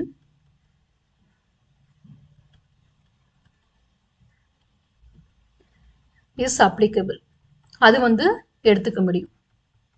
ஓகேவா? ஷார்ட்டா நான் வந்து 3 விஷயங்களுமே நம்ம இன்னைக்கு பார்த்ததை சொல்லிட்டேன். இதுக்கு அப்புறமா நம்ம இந்த கேஸ் ஸ்டடிஸ் எல்லாத்தையுமே தனியாக ஒரு வீடியோவாக பார்க்கலாம். ஸோ தட் இந்த கான்செப்ட் உங்களுக்கு இன்னுமே பெட்டராக புரியும். ஃபர்ஸ்ட் இது என்னென்னு தெரிஞ்சுக்கோங்க. ஒன்ஸ் எல்லாமே கிளியராக புரிஞ்சதுக்கு அப்புறமா நீங்கள் கேஸ் ஸ்டடிஸ் பாருங்க. ஒருவேளை புரியலன்னா கூட நீங்கள் கேஸ் ஸ்டடிஸ் பார்க்கலாம். ஏன்னா அங்கே பார்க்கும்போது கூட இந்த கான்செப்டை முழுமையாக புரிஞ்சுக்கிறதுக்கு வாய்ப்புகள் இருக்கு. ஸோ நம்மளுடைய அடுத்த கண்டென்ட் நம்ம கேஸ் ஸ்டடிஸே பார்த்துருவோம். கேஸ் ஸ்டடிஸ் பார்த்ததுக்கு அப்புறமா ஆர்டிகல் 21 நம்ம ஸ்டார்ட் பண்ணிடலாம். ஸோ இந்த வீடியோ சம்மந்தமாக ஏதாவது சந்தேகம் இருந்துச்சுன்னா கமெண்ட்ல தெரிவிங்க, நான் கிளாரிஃபை பண்ணுறேன். உங்களோட லட்சியங்கள் வெற்றியடைய வாழ்த்துக்கள். படிப்போம், பகிர்வோம், வெற்றியடைவோம். Let's crack it. நன்றி.